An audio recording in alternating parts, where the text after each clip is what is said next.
Hello everyone, welcome to Chandra IAS classes. This is Pooja. और हम लोगों का देखिए, आप सीटेट का सेट चल रहा था और आप लोगों का एग्जाम नज़दीक ही आ रहा है। बस 10 टू कितने 10 दिन या है, ठीक है। जिसमें क्या करना है, लोग आप रेगुलर आप जुड़िए। यहाँ पे आपके सारे सिलेबस को इंक्लूडेड करके हम लोग यहाँ पे क्वेश्चन आंसर करा रहे हैं। तो आप अगर इसको भी रेगुलर देखेंगे ना, तो इससे भी आपके जो 30 मार्क्स के क्वेश्चन है, इसमें आपका पेडागोजी भी 10 मार्क्स के आते हैं, तो 10 मार्क्स के पेडागोजी भी हो जा रहा है और आपका सिलेबस इंक्लूडेड है। तो बार बार देखने से चीज़ें दिमाग में आती हैं, ठीक है। और इस तरह से आपका क्वेश्चन आंसर देखने से ही तैयार हो जाए, ठीक है। तो इसके पहले मैंने भी आपके 7 सेट पढ़ा दिया, उसको देखिए। फिर आगे हम लोगों का एग्जाम तक चलेगा, ठीक है, कंटिन्यू। तो उसके आगे आज हम लोग क्लास करते हैं। आप लोग इसको जरूर देखिए, बहुत बेनिफिशियल है, ओके। चलिए हम लोग स्टार्ट करते हैं। पहला है क्वेश्चन नंबर फर्स्ट। दो तार किसी विद्युत सेल दो तार किसी विद्युत सेल के दो सिरों से संयोजित किए जाते हैं। इन तारों को नीचे दिए गए ध्रुव में से एक के बाद एक डुबाया जाता है, ठीक है। देखिए, कभी भी जब इलेक्ट्रिक करंट करना हो तो उसके लिए प्लस माइनस चाहिए। तो जो लवड़ का विलयन होगा वो ज्यादा बेनिफिशियल होगा, ठीक है। कभी भी अगर विद्युत तारों में सेल, देखिए दो विद्युत सेल के दो तारों को संयोजित है, इन तारों के नीचे गए ध्रुव में से, क्यों? विद्युत तार में इलेक्ट्रिक करंट के लिए क्या चाहिए? लवड़ चाहिए, ठीक है। यानी NaCl जैसे ऐसी चीजें चाहिए, ठीक है, ओके। केरोसिन नहीं, ठीक है। आसुत जल, शुद्ध नहीं, बिल्कुल आसुत जल तो बिल्कुल नहीं होगा। जहां पे इलेक्ट्रिक करंट फॉलो हो सके वहां पे ही, जब भी विद्युत सेल की धारा होती है, देखिए विद्युत धारा सेल कहती है प्लस माइनस। आपका NaCl सपोज मैं एग्जांपल से बनाती हूँ प्लस माइनस। तो जहां से जब भी इलेक्ट्रिक करंट करना हो तो दो अपोजिट चार्ज चाहिए होता है, ठीक है। तो लवण का जो विलयन है वो अपोजिट चार्ज देगा, ये भी कोई अपोजिट चार्ज नहीं देगा, ये भी नहीं देगा। और चीनी का विलयन, इस हिसाब से भी आंसर आप लोग कर सकते हो। तो इसमें आंसर नंबर 3 सही है, ठीक है। हाँ, ये इस तरह से आंसर नंबर। हम लोग नेक्स्ट क्वेश्चन पे आते हैं। रबड़ वाहन और सेल रसायनों जैसे उद्योग हानिकारक गैस छोड़ते हैं जो अम्लीय वर्षा के लिए जिम्मेदार है। देखिए, अम्लीय वर्षा के लिए कौन कौन सा आपका क्या है? सल्फर डाइऑक्साइड, ठीक, नाइट्रस ऑक्साइड, ठीक है, ये, ठीक है, ये सब चीजें। नाइट्रिक अम्ल जैसे नाइट्रोजन और सल्फर के जो क्या होते हैं, कंपाउंड होते हैं, वो जिम्मेदार होते हैं, ठीक है, अम्ल वर्षा में।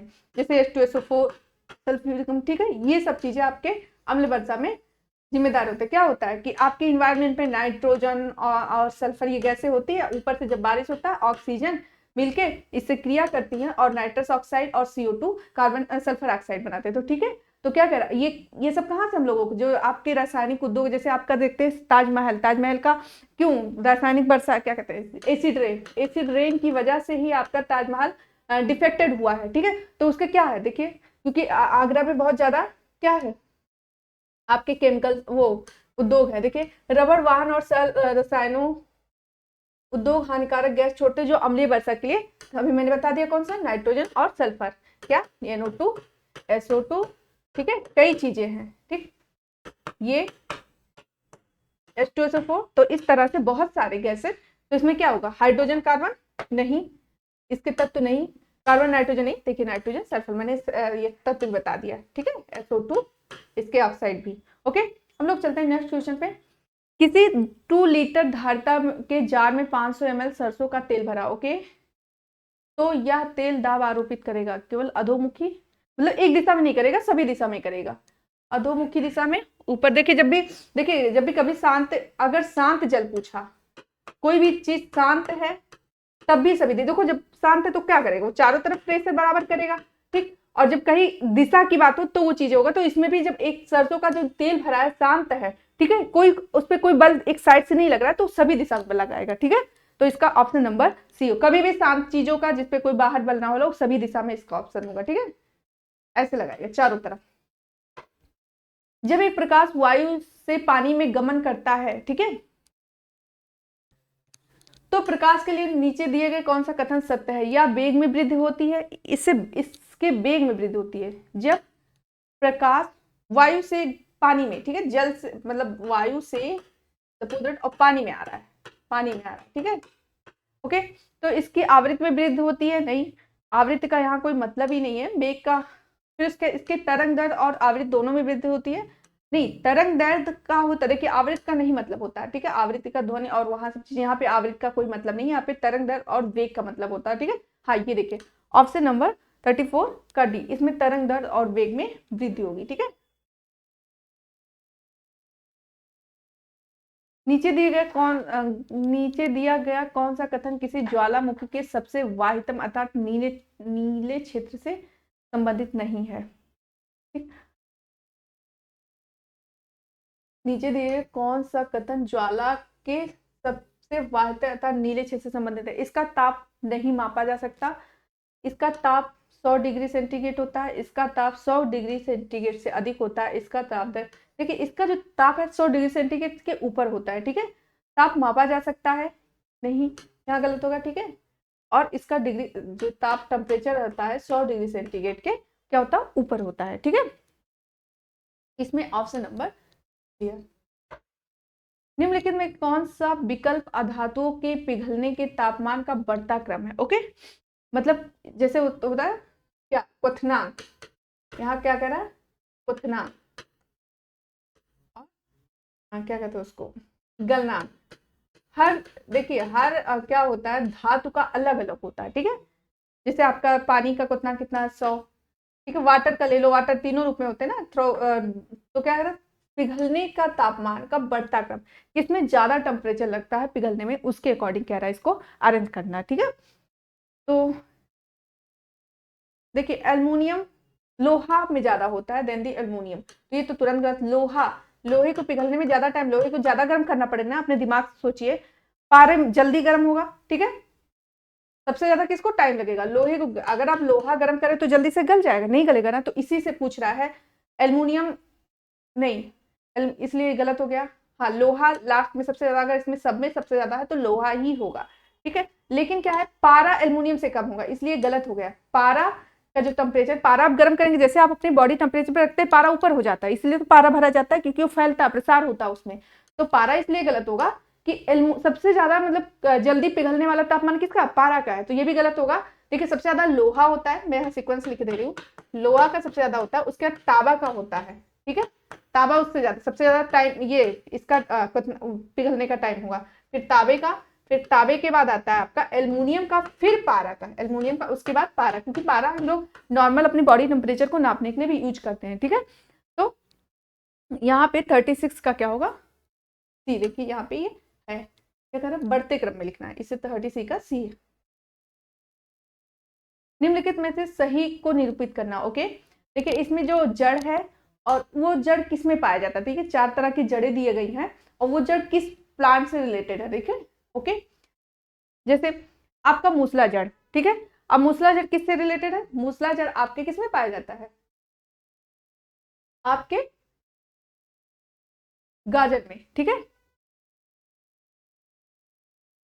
मूसला जड़ गाजर में। ओके, उसके बाद आता है आपका अपस्थानिक जड़, शकरकंद।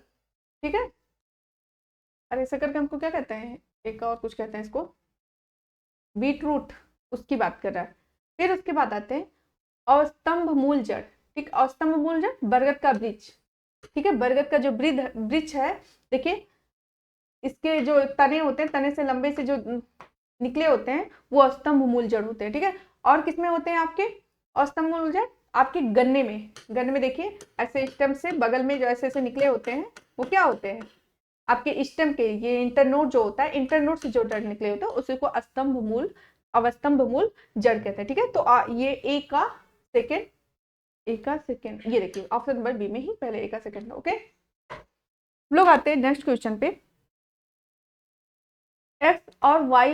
ये क्वेश्चन बहुत पूछा जाता है, बहुत बार पूछा गया, मैंने जितने भी सेट कराए उसमें रिपीटेड ये क्वेश्चन आता है। एक्स और वाई ऐसे तत्व, यहाँ पे गैप मतलब फिल करने वाला, जैसे पेडागोजी टाइप ही बनाते हैं, जो वायु के साथ अत्यधिक अपक्रियाशील, वायु के साथ कौन जलने लगता है, बहुत बार बताया, सोडियम। ठीक है, जैसे ये पानी में वायु से तो रिएक्शन करता है, वाटर में तुरंत आग लगा दिया जाता है। ठीक है, इन्हें कैरोसिन में इसीलिए रखा जाता है। ठीक है, तो एक्स और वायु क्या है, देखिए जो आपके सोडियम और पोटेशियम है, सोडियम और पोटेशियम। ठीक है, मैंने एक और बताया था कि जल को किसमें रखते हैं, ये क्वेश्चन मैंने कराया, आप देखिए पीछे जल वाला भी पूछा जाता है, ऐसा कौन सा एलिमेंट है जो जल में रखते हैं, ये पीछे का वीडियो देखेंगे तो आपको समझ में आएगा। ठीक है, वो भी देख लीजिए, क्योंकि वो भी पूछा जाता है, मैं बता रही थी अभी, छोड़ दी इसलिए, या पीछे जाके देखिए। तो इसका क्या होगा, मैंने क्या कहा, उसको किस में रखा जाता है, केरोसिन में, मिट्टी के तेल में, जिससे वो रिएक्शन ना कर पाए, ठीक है। तो रिएक्शन कर लेता है, तुरंत जलने लगता है, ठीक है। तो इसीलिए सोडियम और पोटेशियम प्रैक्टिकल किए होंगे तो देखे होंगे आप लोग लैब में, ठीक। नीचे दिए गए परिस्थितियों में आग बुझाने के लिए पानी का उपयोग नहीं किया जा सकता। अच्छा, इसमें से कौन सा ऐसा है जिसको हम, देखिए आप क्वेश्चन, आप देख के क्वेश्चन के से ही आंसर आधा निकल जाता है। बिजली में लगी आग तो हम पानी से बुझा सकते हैं, बिजली से लगी आग, ओके। बिजली से लगी आग उपयोग नहीं, अच्छा नहीं किया जा सकता, हाँ। तो बिजली से लगी आग को भी नहीं बुझा सकते, ओके। लकड़ी का जलना तो हम लोग बुझा सकते हैं, ठीक है। कागज का जलना भी पानी डाल तो बुझ जाएगा। देखिए बिजली का लगी आग और पेट्रोलियम की लगी आग को और रिएक्शन बढ़ने लगता है, ठीक है। तो इसलिए इसमें आग, बिजली से लगे पानी का उपयोग नहीं, अच्छा नहीं में ध्यान नहीं दे रहा, बार बार कंफ्यूज हो रहा है, नहीं में आएगा आपका ये भी और ये भी, ये दोनों जला बुझा सकते हैं, इससे कोई रिएक्शन का डर नहीं है। इससे और भी आगे क्या होता है, तो इसका ऑप्शन कौन सा होगा।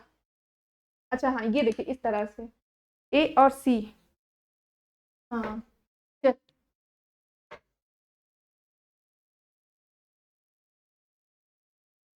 जैसे पूछा नहीं, बुझाने के लिए पानी का उपयोग नहीं किया जा सकता, तो बिजली और पेट्रोल कहा।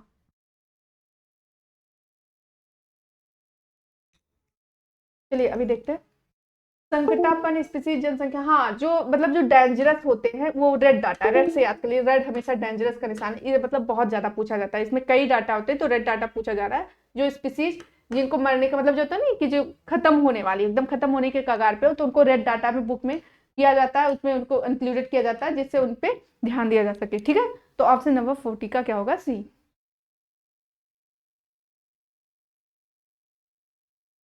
ओके, श्यामा किसी समतल दर्पण के सामने 1 मीटर दूरी पर, समतल दर्पण जो हमारे घर में हुए, ठीक है, जो दर्पण आप लोग देखते हैं उसकी बात हो रही है, ठीक है। तो इसका ये क्वेश्चन बहुत पूछा जाता है, ठीक है। श्यामा दर्पण के सामने 1 मीटर की दूरी पर खड़े हो अपने प्रतिबिंब का प्रेक्षण कर रही है, बाद 2 कदम पीछे, अच्छा आप पीछे हटते हैं तो क्या होता है, आप फील किए होंगे इसको, तो क्या होता है, वो इंसान जैसे हम दर्पण में दूर चले जाते हैं, यही तो होता है। और जानते हैं इस पे क्या होता है, जब भी समतल दर्पण में क्या प्रतिबिंब क्या बनता है, सॉरी सीधा ही बनता है, देखते हो फील करते हैं, लेकिन आभासी बनता है, ये क्वेश्चन आता है, आप फील करिए, आभासी बनता है ना, मतलब रियल नहीं होता है, ठीक है। और एक क्वेश्चन और, उत्तल दर्पण बहुत पूछा जाता है, ये चैप्टर लाइट चैप्टर बहुत इंपॉर्टेंट है। इक्वल, अवतल लेंस, ठीक है, अवतल लेंस, ये दोनों हमेशा याद रखनी है, यानी जो उत्तल दर्पण का काम है वो अवतल लेंस। देखिए दर्पण और लेंस दो चीज है, हम लोग उत्तल दर्पण करके, ये क्वेश्चन मैं गलत करती थी इसलिए मैं आप ये चीज समझ सकती हूँ कि उत्तल दर्पण बराबर अवतल लेंस, और अवतल दर्पण बराबर, जब ये चैप्टर पढ़ेंगे तो अवतल दर्पण बराबर क्या होता है, उत्तल लेंस। देखिए दर्पण और लेंस कंफ्यूजन नहीं होना चाहिए, ठीक है। इन दोनों का काम, एक का याद कर लीजिए, दोनों का तैयार हो जाए, इसलिए क्वेश्चन फंसा के देता है। लेकिन जब भी कभी आपका ये समतल दर्पण, तो अपने घर का मिरर याद कीजिए और उसमें समान साइज का फिगर बनता है ना। दूसरी चीज आभासी बनता है, एक चीज उसको रटना है, और तो चीजें आप प्रैक्टिकल फील करते हो। देखिए प्रतिबिंब का साइज बढ़ता है परंतु दर्पण की समान दूरी पर ही रहता है, देखिए जब समान दूरी पर ही रहता है, ठीक है, लेकिन साइज बढ़ता नहीं है। प्रतिबिंब का साइज समान रहता है परंतु दर्पण से दूर चला जाता है, प्रतिबिंब का साइज समान है परंतु दर्पण के प्रतिबिंब के पीछे का जो अच्छा जब हम 2 कदम पीछे हटेंगे उसके बारे में क्वेश्चन ध्यान से पढ़िए, ठीक है। फिर क्या, प्रतिबिंब का साइज बढ़ता है और दर्पण से दूर चला जाता है। देखिए प्रतिबिंब का साइज सेम रहता है, हम लोग सेम दिखते हैं ना। और एक चीज और देखने, एक क्वेश्चन ये आता है कि हम कभी भी शीशा देखने के लिए हमारे बॉडी के आधे के बराबर उसका मतलब वो साइज होना चाहिए, जितना हमारा साइज है उसके आधा, तो हम अपने प्रतिबिंब को पूरा देख सकते हैं। एक क्वेश्चन ये भी है जो मिरर, तो इसमें प्रतिबिंब का साइज समान, अगर हम पीछे हटते हैं तो शीशे में क्या होता है, वो भी पीछे हट जाता है, तो यही होगा, ठीक है। अगर 2 कदम पीछे हटेंगे तो पीछे, अगर यही क्वेश्चन बदल देता है 2 कदम आगे जाएंगे तो ये। और एक चीज हमेशा इसमें आभासी चित्र बनता है, ठीक है। ओके, यहाँ पे आपको, अच्छा विद्युत के अच्छे चालक, जहां पे प्लस माइनस, जहां पे इलेक्ट्रिक, आप लोग ध्यान दीजिएगा, जहां पे भी इलेक्ट्रिक करंट आ सके वहां पे क्या होगा, वही उसका आंसर होगा, ठीक है। तो देखिए विद्युत के अच्छे चालक, ठीक है। क्या कहते हैं, नींबू का रस, नींबू का रस है, लेकिन वनस्पति कभी देखे होंगे लाइट में पानी डालते हैं अब ना बैटरी में, लेकिन कभी ये तो नहीं डालते, वनस्पति तेल कभी डालते हैं नहीं। टोटी का जल, हाँ टोटी का जल, देखिए शुद्ध जल, जब शुद्ध जल की बात करें तब नहीं ऑप्शन होगा, ठीक है। लेकिन नॉर्मल जल की बात करें तो ऑप्शन हो सकता है, क्योंकि उसको अक्सर बैटरी में आप डालते हैं, ये चीज फील करते होंगे आप लोग। रेगुलर जैसे दिमाग पे सोचने लगो तब भी आंसर आ जाता है, ठीक है। अशुद्ध जल नहीं होगा, बिल्कुल भी नहीं होगा, ठीक है। देखिए सिरका में भी हो सकता है, बिकॉज एसिटिक एसिड, एसिड चाहिए ना उसमें डालने के लिए, ठीक है, लवण चाहिए, तो सिरका हो सकता है, ठीक है। देखिए नींबू का रस, सिरका, टोटी का जल, देखिए तीनों है। फिर शैम्पू नहीं हो सकता, वनस्पति तेल नहीं हो सकता, नींबू का रस यानी नींबू का रस, सिरका। अब कहीं यही ऑप्शन था कि अलग अलग क्वेश्चन बना दे, ठीक है। तो क्वेश्चन बार बार देखने से ना आपको रट उठता है, क्योंकि एक क्वेश्चन वही रहता है, घुमा के पूछता है कभी, तो ठीक है। तो इसलिए आप लोग रेगुलर देखेंगे तो समझ में आएगा, ओके। अब हम लोग आते हैं 43 क्वेश्चन पे। यक्स कोई विटामिन है जो वसा में विलीय है तथा त्वचा और आंखों को स्वस्थ रखता है। त्वचा के लिए कौन है? विटामिन ए, कॉमन सी बात है। वाई ऐसा खाद्य पदार्थ जिसमें विटामिन ए की प्रचुरता होती है। तो देखिए अब हम लोग इसमें क्या करेंगे, इसमें एलिमिनेट करेंगे। जैसे हम लोग को नहीं आंसर आ रहा तो इतना तो समझ जाएंगे ना विटामिन की, कौन सा विटामिन वसा में ADE के है, और उसमें कौन सा आंख के लिए जरूरी है और त्वचा के लिए जरूरी, इससे आप लोग जान जाएंगे। तो हम लोगों को क्लियर हो गया कि इसमें कौन सा होगा, विटामिन ए। तो डी वाला पहले काट दिए, ठीक। अब विटामिन ए में क्या करा, वाई एक ऐसा खाद्य जिसमें विटामिन की प्रचुरता, ठीक है। नींबू के रस में नहीं, नींबू का रस, नींबू अंश के फल, बिल्कुल खट्टे फल में तो विटामिन सी होता है। तो बस ऑप्शन अपने आप निकल गया, पीले रस, पीले फल में जैसे गाजर हुआ, ये सब चीजें, ठीक है। निम्नलिखित में कौन सा कदम पौधों में वाष्पोत्सर्जन के कार्य, वाष्पोत्सर्जन जानते हैं, प्लांट का नीचे से वाटर और मिनरल का पहुंचना, और पत्तियों से क्या होता है, वाटर का वाष्प के रूप में निकलना। इसका रीजन कहीं होता है, इसका क्या होता है, नीचे से जब खींचता है पानी तो इसी सहारे वाटर भी ऊपर जाता है, पौधों को और भागों को मिलता है, साथ में मिनरल भी मिलता है। एक काम तो इसका ये है। दूसरा क्या करता है, ठीक है, ये कूलिंग सिस्टम प्रदान करता है पौधों को, जैसे कूलिंग करता है पौधों को। जैसे हम लोगों के पसीने निकलते तो क्या, उससे क्या फायदा होता है, पहले तो मटेरियल निकल जाती, हम लोगों को कूलिंग का भी काम कर रहा है पसीना, समझ में आया। तो सेम लाइक दैट प्लांट में भी यही होता है, ठीक है, कि उन लोगों को कूलिंग करता है। दूसरी चीज, जब नीचे से पानी खींचेगा तो प्रेशर से खींचता है तो वाटर भी जाता है सभी प्लांट को, और मिनरल भी जाता है, ये भी करता है। उसके बाद क्या करता है, और ये क्या करता है, हाँ ये सब चीजें हुई। चलो अब ऑप्शन पढ़ते हैं, फिर उसके अकॉर्डिंग लिखते हैं। वाष्पोत्सर्जन के कारण सही प्रकार से व्यवस्था करें पौधों को ठंडा, कूलिंग मैंने पहले बताया, जैसे हमारी बॉडी में भी वो कूलिंग का काम करता है, ठीक है, और गंदगी निकालता है। या जल तथा खनिजों का अवशोषण करता है, ये भी सही है। यहाँ से अगर तेजी से पानी खींचे तो जल के साथ मिनरल्स भी जाएगा और पूरी बॉडी में जाएगा, दोनों काम करता है। या पर्यावरण के साथ गैसों के विनिमय में भी मदद करता है। जब उसका स्टोमेटा ओपन होता है ना, ऐसे आपके पत्तियों में क्या होता है, ये यहाँ से जब खुलता है पोर, तो इस तरह से विनिमय में भी, ठीक है। तो ये तीनों काम करता है, ओके। तो ऑप्शन नंबर डी, ठीक। मानव उत्सर्जन के अपशिष्ट के निष्कासन के निम्नलिखित चरणों में से, कल भी मैंने बताया था, इस तरह का क्वेश्चन आया था एक इससे रिलेटेड। चलिए मैं फिर से बता देती हूँ। देखिए हमारे किडनी है, ओके,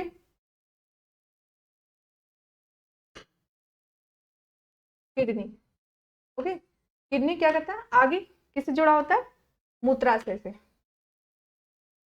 किडनी आपकी मूत्र वाहिनी से, फिर मूत्राशय, फिर मूत्र मार्ग, ठीक है, कल बताया था।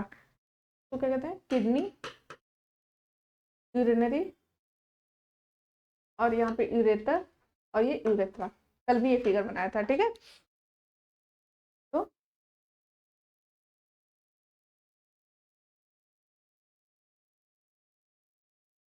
यहाँ पे मूत्रवाहिनी ये है, देखिए, हाँ किडनी, फिर मूत्र, देखिए ऐसे किडनी है, ये मूत्रवाहिनी है, ये मूत्राशय है, और ये निकलने वाला मूत्र मार्ग।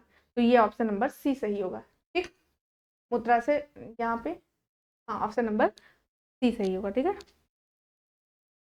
अब यहाँ पे देखिए क्या कह रहा है, कॉलम फर्स्ट में मिलान करना है। देखिए यहाँ पे रिप्रोडक्शन का सिस्टम है और किस पौधों में कैसे रिप्रोडक्शन होता है। देखिए सब वेजिटेटिव रिप्रोडक्शन, देखिए रिप्रोडक्शन दो होता है, वेजिटेटिव, एसेक्सुअल, सेक्सुअल। सेक्सुअल मतलब कि सेक्सुअल ऑर्गन से होता है, दूसरा वेजिटेटिव में आप उसके किसी भी पार्ट के कट जाने से होता है, और तीसरा जो एसेक्सुअल होता है उसके क्या होता है, स्पोर से होता है, ठीक है। तो तीन तरह से रिप्रोडक्शन होता है। तो इसमें दिया गया है प्रजनन प्रणाली और पौधों में कैसे कैसे होता है, ठीक है, ओके। तो देखिए क्या है, कटिंग, कटिंग कैसे होता है,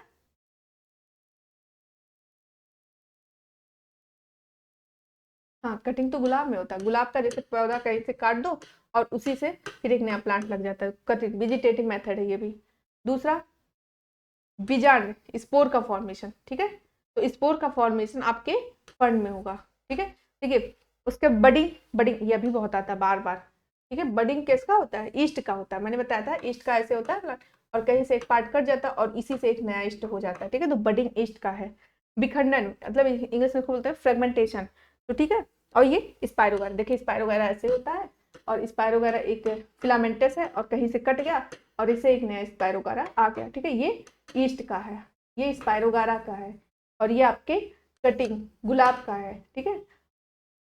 बस तो इसको मिलान कर लीजिए, ए का फर्स्ट, बी का, हाँ स्पोर फॉर्मेशन ये ऑप्शन नंबर बी, ठीक। भूपर्पटी के भीतर का वह स्थान जहां भूकंप उत्पन्न होता है। देखिए जैसे पृथ्वी है, पृथ्वी का कौन सा केंद्र जो इसका अधिकेंद्र होता है, यहीं से भूकंप उत्पन्न होता है, ठीक है। अधिकेंद्र से, फोकस, फोकस केंद्र से नहीं, ठीक है, अधिकेंद्र से, भ्रंश मंडल से नहीं, भूकंप से नहीं, ठीक है। ये होगा ऑप्शन नंबर बी, ठीक। नीचे दिए गए कौन सा कथन सत्य नहीं है? ये क्वेश्चन एक बार और आया था ऐसे ही रिलेटेड, ठीक। लोटनिक घर्षण सर्पित घर्षण से अधिक होता है, नहीं ये गलत है। सर्पित घर्षण स्थैतिक घर्षण से कम होता है, सही है ये। इस क्या पूछे? सत्य नहीं है, ओके। स्थैतिक घर्षण लोटनिक घर्षण से अधिक होता है, सर्पित घर्षण लोटनिक घर्षण से अधिक होता है, ठीक है। तो इसमें ऑप्शन नंबर ए नहीं की पूछा है, तो ऑप्शन नंबर ए होगा, ठीक है। किसी उच्च अपवर्तनांक के द्रव माध्यम, किसी उच्च अपवर्तनांक के द्रव माध्यम में डुबाया गया उत्तल लेंस किसकी भांति व्यवहार करेगा, ठीक है। इसमें पूछ रहा है कि किसी उच्च अपवर्तनांक के मतलब चीजों को, लेंस को उत्तल उसमें डुबाया गया है, द्रव माध्यम में डुबाया गया है, तो उत्तल लेंस किसकी तरह व्यवहार करेगी, ठीक है।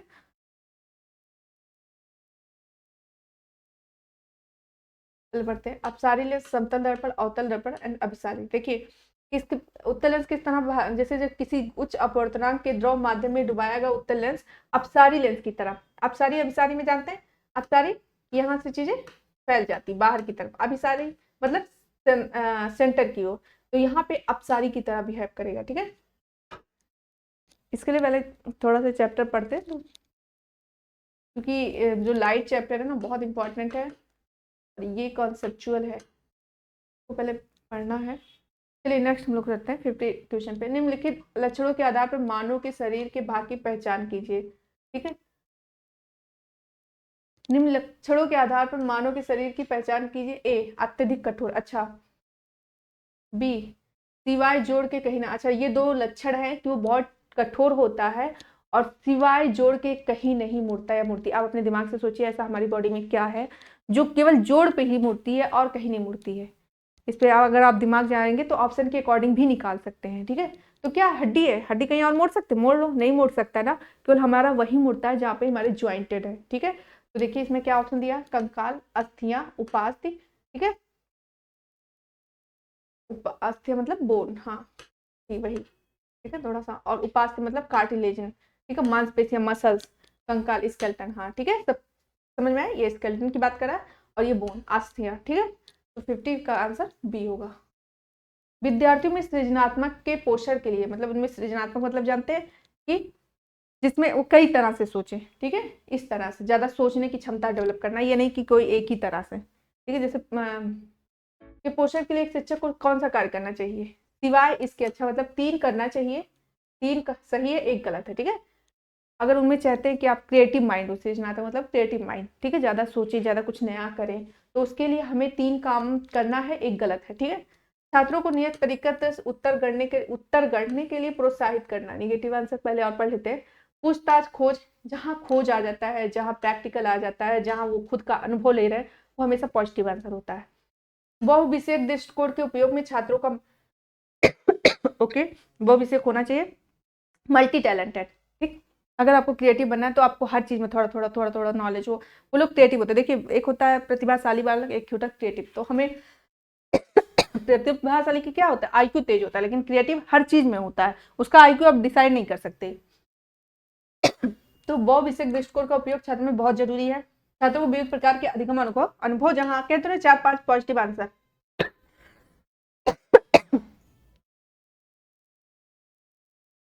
तो उसमें ऑप्शन नंबर 1, ठीक है, मतलब सही है ये, क्योंकि पूछा सिवाय। देखिए इसमें खोज, पॉजिटिव आंसर, बहुविषयक दृष्टि, मल्टी टैलेंटेड। पॉजिटिव आंसर अनुभव प्रदान करना, पॉजिटिव आंसर, बस एक वर्ड से आप आंसर निकाल सकते हैं, ठीक है। पेडागोजी एक अच्छा भी विषय है, अगर देखा जाए तो नंबर स्कोरिंग है। चलिए, विज्ञान में ऊर्जा संरक्षण के विषय तरीकों के विभिन्न तरीकों को समझने में अपने विद्यार्थियों की मदद करने के लिए एक शिक्षिका समस्या समाधान रणनीति का प्रयोग करना चाहती है, ठीक है। क्या करना है, ऊर्जा संरक्षण को समझाना उसको, ठीक है, क्या होता है। तो वो चाह रही है कि हमारे बच्चों में क्या आ जाए, विद्यार्थियों की मदद करने के लिए, ठीक है, शिक्षा समस्या समाधान रणनीति का हम चाहते हैं कि हमारे स्टूडेंट में शिक्षा समाधान की आ जाए, मतलब सॉल्व करने के लिए। समस्या समाधान का पहला चरण क्या होगा, ओके। तो इसमें कई चरण होते हैं समस्या समाधान के, तो उसमें पूछ रहा फर्स्ट चरण कौन होता है, ठीक है। पहले हम लोग क्या करेंगे, पहले अगर हम जैसे समस्या समाधान के 5 चरण होते थे, जिसमें पहले क्या होता था, हम लोग आंकड़ा इकट्ठा करते थे, फिर उस पर सोचते थे, फिर यही सब चीजें थी। तो पहले पढ़ लेते हैं क्या होगा। ऊर्जा संरक्षण संबंधी आंकड़ा इकट्ठे करेंगे, आप व्यवहारों का पहचान करेंगे, उठाए गए कदमों को प्रभावशीलता का मूल्यांकन करेंगे, जागरूकता अभियान जैसे उपचारात्मक। देखिए ये दोनों तो बिल्कुल गलत है, क्योंकि यहाँ पे ऑप्शन का कोई मतलब ही नहीं दिख रहा। देखिए हमें दिख रहा ए में और 4 में। तो क्या है ना, पहला चरण क्या होगा, तो पहले तो हम लोग आंकड़ा ही इकट्ठा करते हैं, ठीक है। कोई भी काम शुरू करने से पहले हम उससे संबंधित चीजें इकट्ठा करते हैं, ठीक है। तो ऑप्शन नंबर ये है, ये तो पूरे चरण आपके CDP में पढ़े होंगे, समस्या समाधान के चरण उससे रिलेटेड है, और आपके साइंस से भी रिलेटेड है, ठीक है। तो इसमें ऑप्शन नंबर ए सही है, ठीक है। बीजों के अंकुरण पर आधारित एक अनुसंधान गतिविधि में छात्र छात्राओं को शामिल करते हुए एक शिक्षिका निम्न प्रश्न पूछती है, ओके। बीजों में अंकुरण, जानते हैं जो बीज में ऐसे अंकुरण हो जाता है, ठीक है, ऐसे जैसे चना डालते हैं आप, सुबह देखते हैं उसमें अंकुरित रहता है, उसकी बात कर रहा है, ठीक है। उसमें क्या करेंगे, यदि हम मात्रा दुगनी कर दे तो वो कितने बढ़ेंगे। क्वेश्चन क्या होता है, फिर से ध्यान दें, अनुसंधानात्मक। अच्छा यहाँ पे हम पेडागोजी पे ध्यान दें, क्वेश्चन पे ध्यान देना। गतिविधि में छात्र छात्राओं को शामिल कर शिक्षिका नम प्रश्न पूछती है। अच्छा ये क्वेश्चन ही कर रही है, यदि हम जल की मात्रा दुगनी कर दे तो क्या होगा, ओके।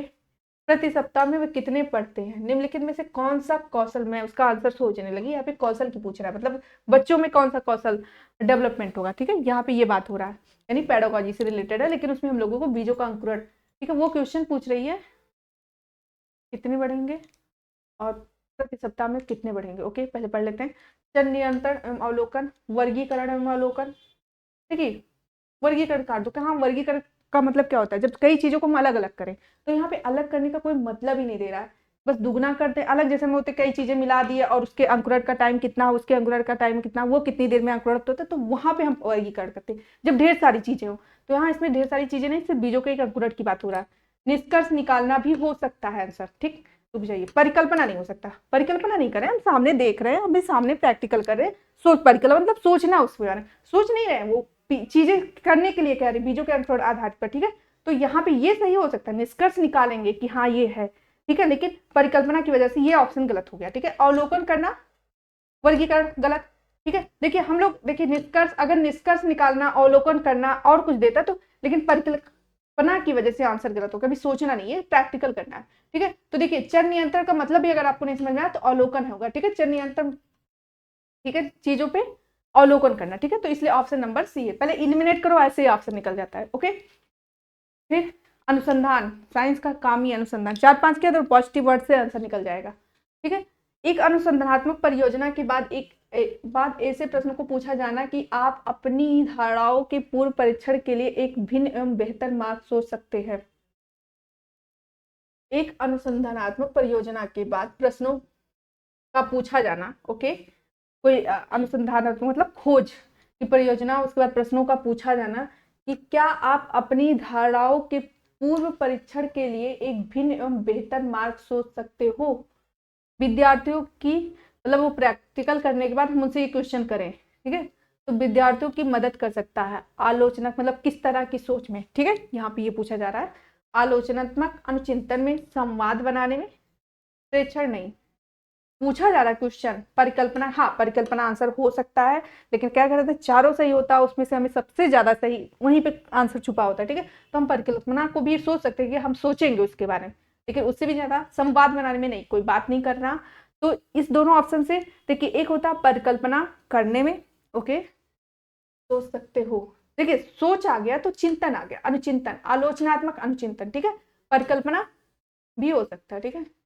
पूर्व परीक्षा के लिए एक दिन में बेहतर बार सोच सकते हो, विद्यार्थियों की मदद कर, आलोचनात्मक अनुचिंतन में, ठीक है, क्योंकि अनुसंधान के बारे में बात हो रहा है, ठीक है। प्रैक्टिकल कराने की बात पूछ रही है, ठीक है। परिकल्पना होता है जब केवल आप सोचते हो, ठीक है। तो यहाँ पे अगर इस दोनों में देखिए, ये दोनों तो पहले कट गया, इस दोनों में आ गया, तो प्रकारक अनुसंधान परियोजना की बात, ठीक। ऐसे हम लोग आंसर इसको भी सही कर सकते हैं, कर देते, लेकिन जब क्वेश्चन ध्यान से पढ़िए तो इसलिए आलोचनात्मक अनुचिंतन में। फिर यहाँ कह रहा सोच चिंता की बात आ गई, ठीक। अनुचिंतन मतलब सोचना ही होता है, ठीक है। हम लोग आते हैं 55 क्वेश्चन पे। निम्नलिखित में से कौन सी विशेषता है वैज्ञानिक स्वभाव के आवश्यक घटक है, ओके। मतलब हम लोग वैज्ञानिक तरीके से सोचे, साइंटिफिक थिंकिंग, ओके। जैसे पहले बार तो हम लोग ओपन माइंड के होंगे, रूढ़वादी नहीं होंगे, पुराने ख्याल के नहीं होंगे, पुरानी चीजों को नहीं मान लेंगे, नए मानेंगे, प्रैक्टिकल मानेंगे, लाइफ से रिलेटेड चीजें मानेंगे। तो ये सब चीजें क्वालिटी होती है जो कि हम रियल लाइफ में फील कर सकते हैं, ठीक। तो इसमें ओपन माइंड, ठीक, मतलब खुली सोच का मतलब होता है ओपन माइंड ही। और संयतता, आत्मनिष्ठता, विश्वास, ठीक।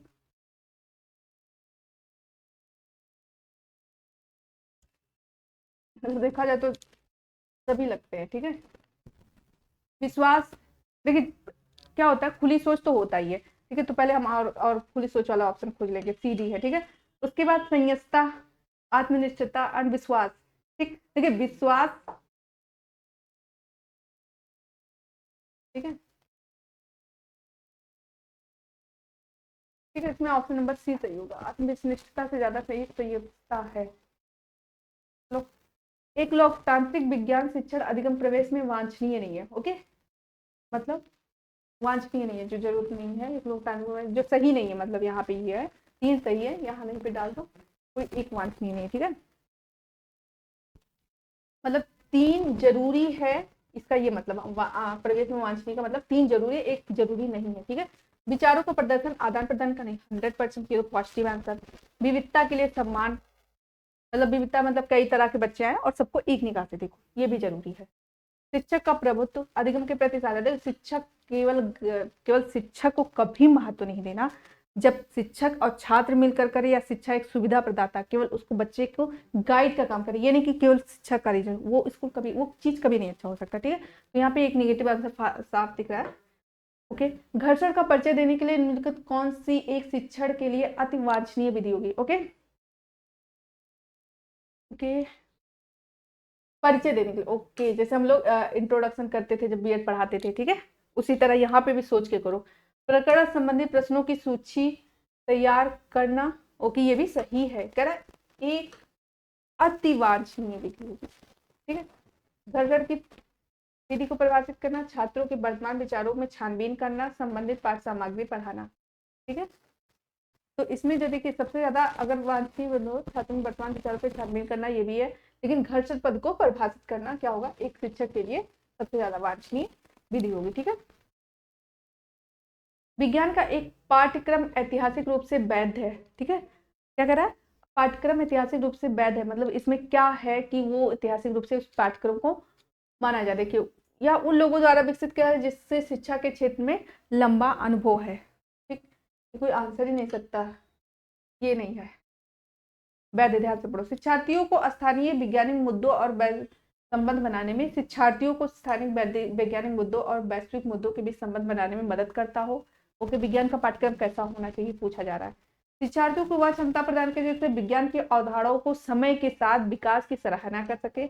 अभी हाल में देखिए क्या कह रहे, समय के साथ क्या रहा, यहाँ पे पॉजिटिव आंसर अगर आप तीनों में देखो कि लंबा अनुभव, तो पहले ही आप गलत काट देंगे, इलिमिनेट करना सीखते हैं, ठीक है। शिक्षार्थियों को स्थानिक वैज्ञानिक मुद्दों के, ये नहीं, वैश्विक मुद्दों के बीच में समन्वय नहीं स्थापित करना है, ठीक है। अगर ये ना होता तो एक बार हम हाल ही में खोजी गई परिघटना के विषय में रोचक नहीं, सबको पढ़ो, लास्ट में देखिए शिक्षार्थियों को वह क्षमता प्रदान करे जिससे वो वैज्ञानिक की अवधारणा को समझ सके और विकास, मतलब समय के साथ उसके विकास की सराहना कर सके। क्या कहे, विज्ञान चेंज होता रहता है, स्टेबल नहीं कि आज जो बन गया वही मानते हैं, वक्त के हिसाब से उसमें इंप्रूवमेंट होता है, उसमें चेंज मिलता है, यानी लाइफ में भी यही होता है, तो इसी को विज्ञान कहते हैं, ठीक है।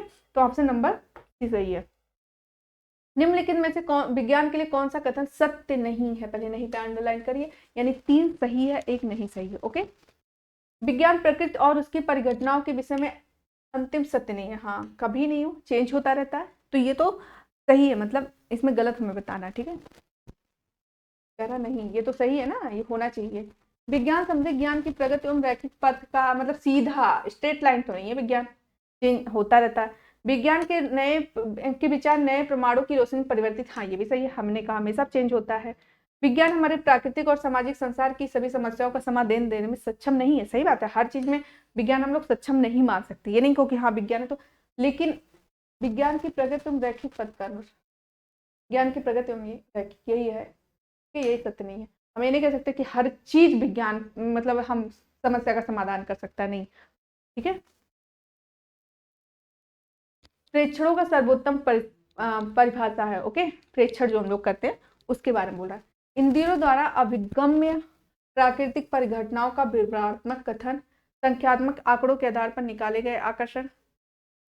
ओके, प्राकृतिक परिघटनाओं को स्पष्ट एवं विस्तृत वर्णन, एक विशिष्ट तर्क संगत सोच के पक्ष में दिए गए तर्क।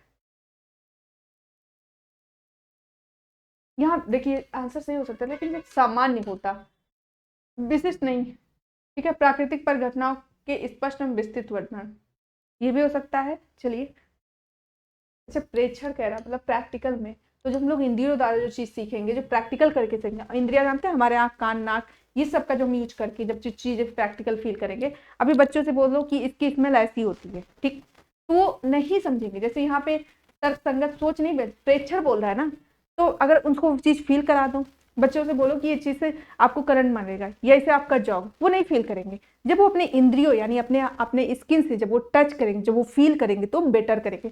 इसलिए आप उसको सोच के रख लीजिए, ठीक है, तो ज्यादा सही आंसर दे पाएंगे। तो जब तक इंद्रियों का प्रयोग है, इसलिए सब गलत हो जाएगा। ठीक है, क्योंकि सबसे ज्यादा अप्रोप्रिएट यही है कि बच्चा जब जो फील करेगा टच करके, इसीलिए करने देना चाहिए। ठीक है, अगर छोटे बच्चे कोई चीज नहीं मानते तो एक बार उनको झेल लेने दो, अपने अपनी सोच मेरे अकॉर्डिंग। ठीक, तो आज का ये 60 क्वेश्चन का आपका क्लास यहीं फिनिश होता है, फिर आगे हम लोग नए सेशन के साथ आएंगे। ठीक है, और इसके पहले आप जाके पूरा सिलेबस देखिए, और आपके सिलेबस का एक एक टॉपिक है इसमें, ठीक है, और विद पेडागोजी। तो थैंक यू।